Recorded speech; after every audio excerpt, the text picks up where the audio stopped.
नमस्कार, मैं हूं यश खुराना। स्वागत है आपका एलनाबाद के महासंग्राम के इस खास कार्यक्रम में। एलनाबाद उपचुनाव पर सभी की निगाहें टिकी हुई है। हरियाणा सरकार और विपक्षी पार्टी अपने अपने कैंडिडेट्स को जिताने के लिए पूरी ताकत झोंक रही है। रैलियों और जनसभाओं का दौर भी लगातार जारी है। उपचुनाव के लिए प्रचार का दौर अपने अंतिम पड़ाव में है। बीजेपी, कांग्रेस और इनेलो के उम्मीदवार गांव गांव घूम घूम कर लोगों से वोट की अपील कर रहे हैं, तो वहीं दूसरी तरफ अपने अपने उम्मीदवारों के समर्थन में पार्टियों के दिग्गज नेता भी वोट मांग रहे हैं। तो एलनाबाद उपचुनाव की यह लड़ाई और ये पूरी तरह से बिछ रही बिसात आज किस मुहाने पर आकर खड़ी हो गई है, जहां पर एक दूसरे पर वार पलटवार किए जा रहे हैं, जहां पर टीका टिप्पणियों का दौर लगातार जारी है। और इस तरह से जो स्थिति बनी हुई है वो कहीं ना कहीं तमाम राजनीतिक दलों के उम्मीदवारों को एक चिंता की स्थिति में डाल रही है कि आखिर क्या होगा।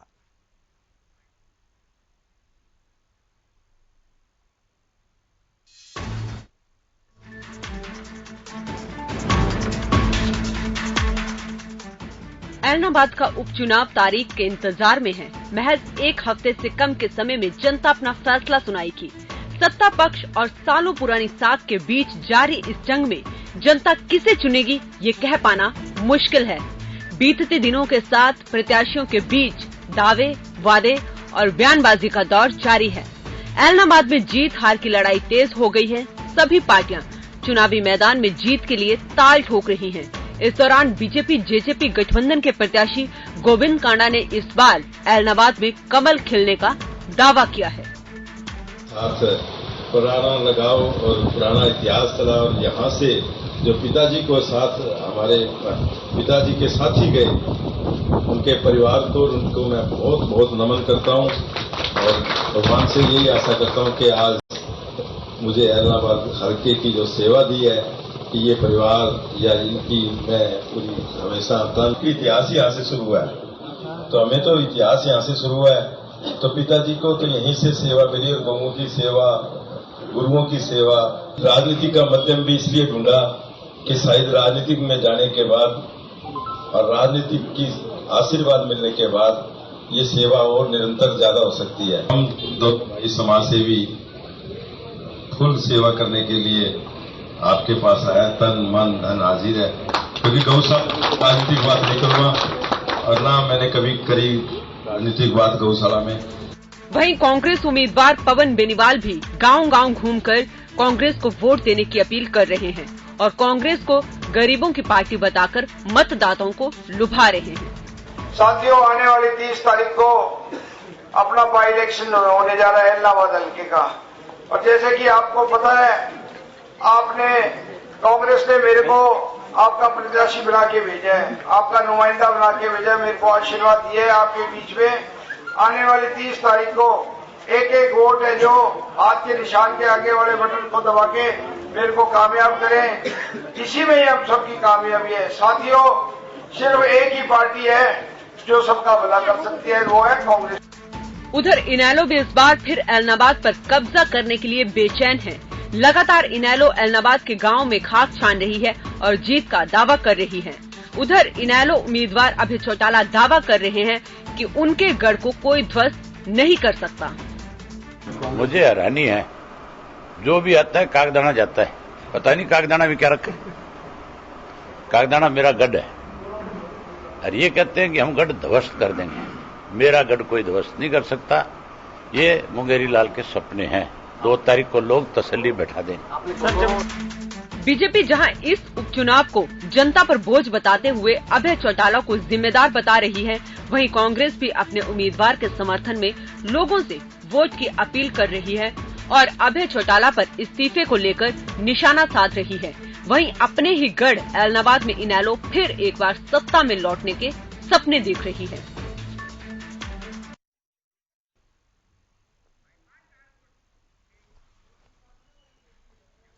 तो एक हफ्ते से भी कम का समय बचा है और एक हफ्ते की कम के समय में जनता अपना फैसला सुनाएगी और जनता का फैसला क्या होगा यह आगामी 2 नवंबर को ही पता लगेगा। इसलिए दिल थाम कर बैठिए और देखते रहिए यहां पर किस तरीके से उम्मीदवारों के जरिए अपने ऐलान किए जाते हैं, वादे किए जाते हैं। पूरा आकलन कीजिए, मूल्यांकन कीजिए कि तमाम जो चीजें आपके सामने कही जा रही हैं, जो बातें रखी जा रही हैं, उनमें कितना दम है, वो वादे कितने खरे हो सकते हैं। पूरा आंकलन कीजिए, पूरा मूल्यांकन कीजिए, फिर उसके बाद ही आप कोई फैसला लीजिएगा। फिलहाल आपको बता दें कि लगातार हमारी टीम एलनाबाद उपचुनाव को बारीकी से कवर कर रही है। इसी कड़ी में हमारे संवाददाता अनूप कुंडू जुड़ गए हमारे साथ। अनूप कुंडू, सबसे पहले आपसे चुनावी कार्यक्रमों को लेकर अपडेट चाहेंगे कि आज के चुनावी प्रचार कार्यक्रम को लेकर अपडेट क्या है, क्या स्थिति है, किस तरह का माहौल देखने को मिल रहा है?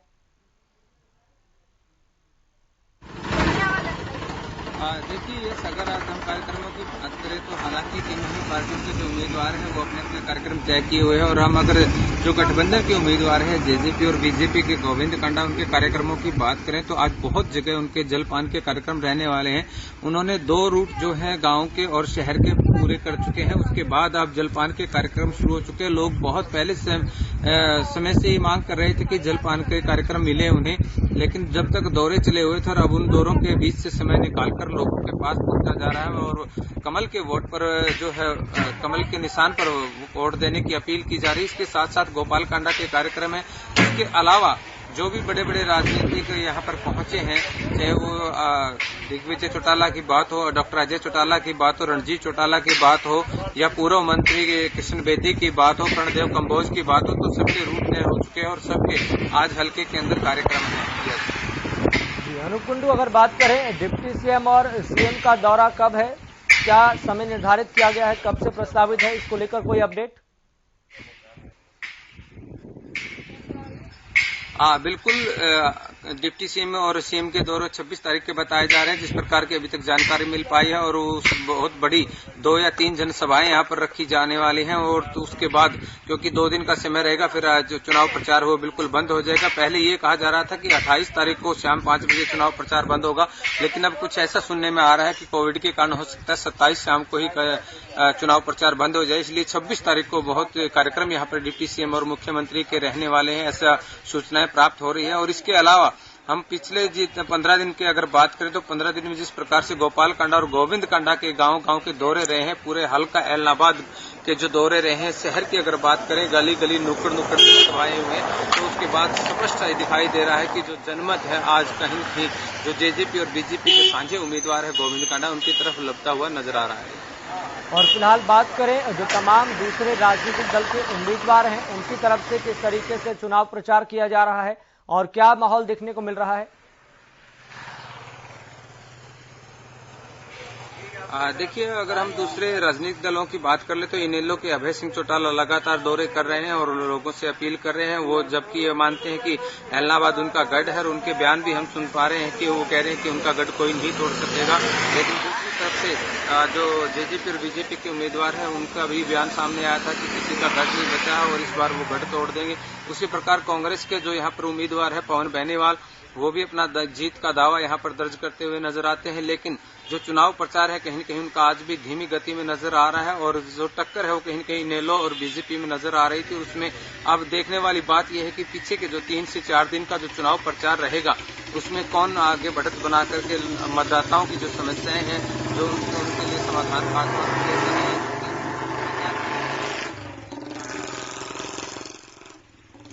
चलिए अनूप कुंडू, बहुत बहुत शुक्रिया जानकारी साझा करने के लिए, ग्राउंड जीरो की रिपोर्ट देने के लिए। तो फिलहाल आपको बता दें कि इस एलनाबाद के महासंग्राम में भारतीय जनता पार्टी की तरफ से पक्ष रखने के लिए प्रवक्ता प्रोफेसर वीरेंद्र सिंह चौहान हमारे साथ जुड़ गए हैं। प्रोफेसर वीरेंद्र सिंह चौहान, सबसे पहले आपका बहुत बहुत स्वागत है हरियाणा न्यूज पर। जी धन्यवाद, बहुत बहुत धन्यवाद। फिलहाल कमल को किस स्थिति में देख रहे हैं आप एलनाबाद उपचुनाव में? कमल कमाल करेगा। कमल एलनाबाद की जनता के आशीर्वाद से विजयश्री को प्राप्त होगा। हमारे नुमाइंदे वो वहां से जीतकर विधानसभा में पहुंचे, इसके लिए हम करबद्ध एलनाबाद की जनता के चरणों में निरंतर लगातार पूरी ऊर्जा के साथ सकारात्मक भाव के साथ अर्जी लगा रहे हैं, और हमको विश्वास है कि हमारा आवेदन, हमारी अर्जी, हमारी प्रार्थना एलनाबाद का मतदाता जो कि प्रजातंत्र में प्रभु होता है, उसी की प्रभु सत्ता होती है, तो प्रजातंत्र का प्रभु यानी एलनाबाद का हमारी अर्जी, हमारा आवेदन स्वीकार करके एलनाबाद का से कमल खिला करके विधानसभा में भेजेगा। हमको पूरा विश्वास है, हम इसी आशय, इसी भावना के साथ, इसी ऊर्जा के साथ अहर्निश ऐलनाबाद में काम कर रहे हैं। प्रोफेसर साहब, पहले दिन की बात करें प्रचार की और आज के प्रचार की बात करें और माहौल की बात करें, कितना बदला हुआ माहौल आप देख पा रहे हैं बीजेपी के पक्ष में? देखिए, हर दिन चुनाव जो है वो कोई एक जैसा उसका कभी पारा तापमान नहीं रहता। राजनीति को जानने समझने वाले सब लोग जानते हैं, जैसे जैसे मतदान का दिन नजदीक आता है स्वाभाविक रूप से जो सियासत का पारा चढ़ता है। और हम लोग पहले दिन जहां से शुरू हुए थे, निश्चित तौर पर बहुत लोग ये कहते थे सामने से आकर के कि साहब आपके लिए बड़ा कठिन रहने वाला है, बड़ा मुश्किल रहेगा मामला। हम पहले दिन से ये कह रहे थे कि हम अपने सब विरोधियों को गलत साबित करने वाले हैं। जैसे जींद के उपचुनाव में हमने किया था, ठीक वैसे ही ऐलनाबाद के उपचुनाव में भी हम क्रमबद्ध ढंग से ऐलनाबाद के में भारतीय जनता पार्टी जो चुनाव का पारा है, जनसमर्थन का पारा है, उसको चरम पर लेकर जाएंगे और हम अपने विरोधियों को पस्त करेंगे। ये आप देख ही रहे होंगे, वहां निरंतर आप रिपोर्ट कर रहे हैं, आपके रिपोर्टर्स भी रिपोर्ट कर रहे हैं। लोग जो नकारात्मकता की राजनीति है, जो धक्काशाही की राजनीति है, जो गुंडागर्दी की राजनीति है, जो हुड़दंग की राजनीति है, उसको नकारने के मूड में है, मन बना चुके हैं। विकास की कार्य करें। ऐलनाबाद का प्रतिनिधित्व हरियाणा की विधानसभा में केवल विधानसभा। प्रोफेसर साहब, आपको लग रहा है कि इस अंतिम पड़ाव में भाजपा के लिए लड़ाई अब और आसान हो गई है या फिर थोड़ा कठिन दिखाई दे रही है अभी भी? नहीं साहब, हमने इस लड़ाई को ना पहले दिन कठिन माना, ना बीच में माना, ना आखिरी चरण की तरफ बढ़ रहे हैं, तो अब भी हमको कोई इसमें कठिनाई देती। कठिनाई तो हमारे विरोधियों के लिए है, उनको ये बताने में दिक्कत आ रही ऐलनाबाद के लोगों को कि आखिर उनको अगर चुन भी दिया तो क्या हो जाएगा भाई, सरकार बन जाएगी, सरकार में ऐलनाबाद की हिस्सेदारी हो जाए। को ये बताना पड़ रहा है कि उनके कारण चुनाव हो रहा है। ये उन्होंने थोपा ऐलनाबाद की जनता पर ये चुनाव का खर्च। अगर इंडियन नेशनल लोकदल के वहां से चुने गए विधायक को इस्तीफा नहीं देते तो अनावश्यक रूप से एक्सचेकर पर, खजाने पर ये बोझ नहीं आता। उन्होंने ऐलनाबाद के लोगों के दिए हुए जनादेश ठोकर मारी, दुत्कारा, नकारा, तो दिक्कत तो उनको आ रही होगी बताने में लोगों को, वही दिखता है उनके माथे पर। लेकिन भारतीय जनता पार्टी फिलहाल वर्तमान के परिदृश्य को देखे, वर्तमान के समीकरणों को देखे तो अपने आप को आत्मविश्वास से कैसे भर पा रही है और किस तरीके से आप ये कह पाएंगे कि सच में आपकी ही जीत हो पा रही है? चूंकि जो तमाम दूसरे दल के उम्मीदवार हैं वो तो कह रहे हैं कि भाजपा के लिए लड़ाई मुश्किल हो गई है। देखिए, जो हमारे लिए इस लड़ाई, उनसे ये पूछना बनता है कि चलो भाजपा तो लड़ेगी, मुश्किल लड़ाई लड़कर भी जीत लेगी, उनके लिए लेकिन आसान कैसे है? कांग्रेस कहीं 3 में 13 में नजर आती है क्या? कांग्रेस कहीं उम्मीद का, जिसको पिछली विधानसभा में 1 सीट थी वो 0 पर खड़ी है, उसको 0 से 1 पर अगर ऐलनाबाद के लोग ले भी आए तो क्या उससे पत्थर फूटने वाले हैं? अगर कहीं पर कोई परिवर्तन आएगा सकारात्मकता का ऐलनाबाद के लिए, खासतौर पे ऐलनाबाद के लोगों के लिए, तो वो कमल खिलने से आएगा, विकास का कमल, सरकार में हिस्सेदारी का कमल, वो खिलाना चाहेंगे ऐलनाबाद के लोग। और ये बात आम आदमी जिसे कहते हैं साधारण मतदाता, उसको भी समझ में आती है। राजनीतिक दल के जो हमारे खिलाफ चुनाव लड़ रहे हैं वो तो क्यों मानेगा इस सच्चाई को, लेकिन उनको वास्तव में धरातल पर तो पसीने छूट रहे हैं। लोगों तो रजा में तो बताएंगे कि कब आएंगे कि क्या खातर वोट मांगा, किस बात के लिए वोट मांग रहे हैं विपक्ष। विपक्ष को वोट दे भी दिया जाए तो क्यों दे दिया जाए, क्या परिवर्तन आ जाएगा? परिवर्तन अगर आएगा तो भारतीय जनता पार्टी के पक्ष में सकारात्मक मतदान करने से आएगा। ऐलनाबाद की लड़ाई है ये, ऐलनाबाद के विकास, ऐलनाबाद के वर्तमान और भविष्य की लड़ाई है। ऐलनाबाद के लोग लड़ रहे हैं, ऐलनाबाद जीतेगा, कमल का निशान जीतेगा। बहुत बहुत शुक्रिया प्रोफेसर साहब जुड़ने के लिए और भारतीय जनता पार्टी की तरफ से पक्ष रखने के लिए।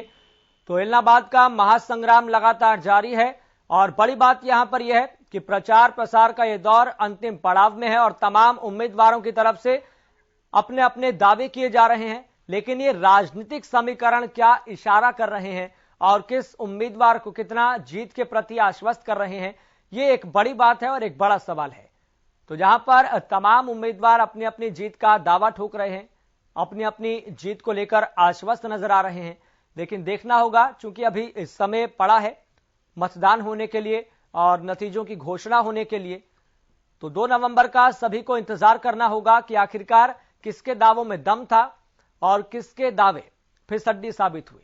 तो एलनाबाद उपचुनाव के प्रचार का यह अंतिम दौर है और इस अंतिम दौर में तमाम राजनीतिक दल, तमाम राजनीतिक दलों के उम्मीदवार अपनी पूरी ताकत लगाए हुए हैं और इस ताकत के पीछे कहीं ना कहीं मकसद यही है कि जनता के दिलों में किसी ना किसी तरीके से जगह बनाई जा सके और ऐसी जगह हो कि अपार जन समर्थन मिले।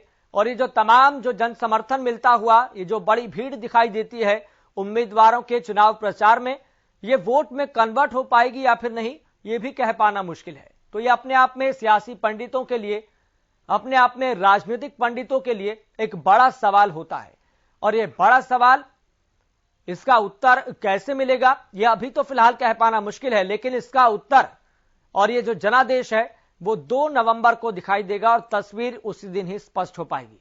इसलिए दिल थाम कर बैठिए और अंतिम दौर में कौन सा उम्मीदवार, कौन सा राजनीतिक दल किस तरीके से आपके बीच में पहुंच रहा है, क्या बातें कर रहा है और किस तरीके से ऐलान किए जा रहे हैं, तमाम चीजों का, तमाम बातों का, तमाम वादों का अपने तरीके से, अपने दृष्टिकोण से आकलन कीजिए, मूल्यांकन कीजिए और देखिए कि आपके लिए, आपके हलके के लिए कौन सही है, कौन बेहतर है और कौन आपके हलके को विकास के मार्ग पर प्रशस्त कर सकता है, यह सामर्थ्य किसमें है।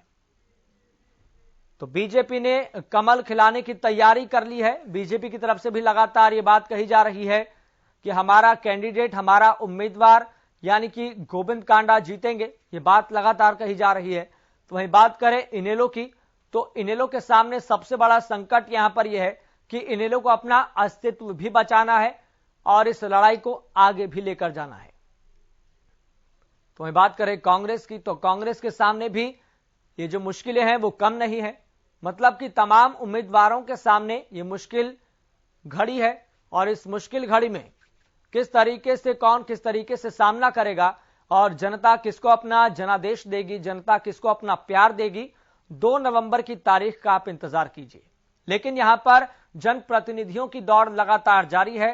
तमाम मंत्री, तमाम संतरी सब घरों के सामने जाकर ग्रामीण क्षेत्रों का दौरा कर लोगों को वोट देने की अपील कर रहे हैं, उनके पक्ष में माहौल बनाने की कोशिश कर रहे हैं। और बड़ी बात यहां पर यह भी है कि तमाम राजनीतिक दलों की तरफ से कई प्रकार के नैरेटिव सेट किए जा रहे हैं, कई प्रकार के परसेप्शन क्रिएट किए जा रहे हैं ताकि उनके पक्ष में एक माहौल बन सके और जो विरोधी खेमा है उनके खिलाफ ये नैरेटिव बन सके। लेकिन इस नैरेटिव को कौन तोड़ेगा और कौन बनाएगा, ये सारी चीजें स्पष्ट हो पाएंगी 2 नवंबर को। तो इसलिए आप ये भी देखिए कि जहां पर भारतीय जनता पार्टी और जननायक जनता पार्टी ने अपनी पूरी ताकत झोंक रखी है, स्टार प्रचारक एक एक करके तमाम ग्रामीण क्षेत्रों का लगातार दौरा कर रहे हैं, चाहे बात किसी सांसद की हो, चाहे बात किसी मंत्री की हो, पूर्व मंत्री की हो, चाहे बात पार्टी के संस्थापक की हो। तमाम जो नेता हैं, कार्यकर्ता हैं, वो जमीनी स्तर पर उतरकर धरातल पर एक ग्राउंड लेवल पर माहौल बनाने की कोशिश कर रहे हैं ताकि सब कुछ उनके पक्ष में जाए और जो विरोधी खेमा है उसकी एक बड़ी हार हो। लेकिन देखना यहां पर यह होगा कि हार किसकी होगी, जीत किसकी होगी, ये सेहरा किसके सर पर सजेगा, सरताज कौन होगा, ये तमाम जो बड़े सवाल हैं इसका उत्तर मिलेगा। लेकिन इंतजार कीजिए और बारीकी से तमाम स्थितियों का, तमाम राजनीतिक माहौल का मूल्यांकन कीजिए। फिलहाल आपको बता दें कि हमारे संवाददाता अमित जुड़ गए हैं। अमित, फिलहाल माहौल क्या है? जी यश, अगर बात करें एलनाबाद की सियासी तस्वीर की, तो जो दिन घट रहे हैं, पारा गिर रहा है और सियासी गर्मी बढ़ रही है। इस इलाके की अगर बात करें तो जहां पर भाजपा उम्मीदवार गोविंद कांडा ने अपना जिस प्रकार से चुनाव प्रचार अभियान शुरू किया था, उस समय माहौल कुछ अलग तरह का था, लेकिन अब पूरी तरह से माहौल जो है ऐलनाबाद का बदल चुका है। संभवतः मैं भी इतने लंबे सालों से काफी जो मुझे समय हो गया कवर करते हुए चुनाव को अलग अलग हलकों में किए हैं। इस चुनाव में संभवतः पहली बार ऐसा हुआ होगा जब इनेलो के अभय सिंह चौटाला को कितनी बड़ी चुनौती मिल रही है। और साथ ही साथ जो त्रिकोणीय मुकाबले की बात की जा रही थी, वहां पवन कुछ जरूर ढीले नजर आते हैं कांग्रेस प्रत्याशी पवन बेनीवाल। अब दिन कुछ ही रह गए हैं शेष, और इसी बीच जो है मुख्यमंत्री, उप मुख्यमंत्री और तमाम भाजपा के दिग्गज नेता और हरियाणा लोक हित पार्टी के गोपाल कांडा, जेजेपी के राष्ट्रीय अध्यक्ष हैं अजय सिंह चौटाला, तमाम जो नेता हैं वो ऐलनाबाद के लोगों से सीधा संवाद स्थापित करने में जुटे हैं। आने वाले हैं मुख्यमंत्री और उप मुख्यमंत्री भी। तो ऐसे में कहा जा सकता है कि अगले जो दिन हैं बड़े महत्वपूर्ण हैं, और इस पूरी जो 80 गांवों पर करीब आधारित ही है हल्का है, इसकी चुनावी तस्वीर और भी अगले 2 दिनों में स्पष्ट हो जाने वाली है। जी, और बात करें यहाँ पर चुनाव आयोग की तरफ से किस तरह की तैयारियां देखने को मिल रही है, चूंकि ये प्रचार प्रसार का दौर अंतिम पड़ाव में है? जी बिल्कुल, अगर बात की जाए तो चुनाव पर्यवेक्षक लगे हुए हैं। हालांकि जो टीमें हैं वो साथ रहती हैं। चुनाव प्रचार पर पूरी निगरानी है, सुरक्षा के पुख्ता बंदोबस्त है। प्रशासन की ओर से लगातार दावा किया जा रहा है कि तमाम व्यवस्थाएं कर ली गई है, किसी प्रकार की कोई अप्रिय घटना न हो, इसे रोकने के लिए सुरक्षा बलों की तैनाती है। जो एसपी है अर्पित जैन, उन्होंने लगातार जो है वो समीक्षाएं की है, इंटर स्टेट मीटिंग भी ली थी। तो इस तरह से प्रशासन अपनी तरफ से तैयार है और चुनाव आयोग की अपनी तैयारियां हैं। किसी भी मतदाता को कोई दिक्कत ना हो, इस तरह से जो जितने भी बूथ बनाए गए हैं उन पर पूरी व्यवस्था रहेगी। और जो एक बात और भी है कि जो ऐलनाबाद का मतदान प्रतिशत है वो हमेशा से ही अच्छा ही आता रहा है। तो प्रशासन की जो सोच है कि मतदान प्रतिशत जो है वो बेहतर हो, इसके लिए तमाम जो अपने स्तर पर वो अभियान चलाए हुए हैं, लोगों के बीच पहुंच रहे हैं, महिला मतदाताओं को जागरूक कर रहे हैं। दूसरे जो नए युवा मतदाता हैं जो अभी अभी पहली बार वोट डालने जाएंगे, उनको भी प्रेरित कर रहे हैं। तो तमाम तरह से हर जो प्रशासन अपने स्तर पर कर रहा है, प्रत्याशी और उनके समर्थक अपने स्तर पर तैयारियों में जुटे हैं। जी चलिए अमित, बहुत बहुत शुक्रिया जानकारी साझा करने के लिए। लगातार आप इस उपचुनाव पर नजर बनाए रखिए और यहाँ पर देखते रहिए कौन सा उम्मीदवार किस तरीके से प्रचार कर रहा है और माहौल किस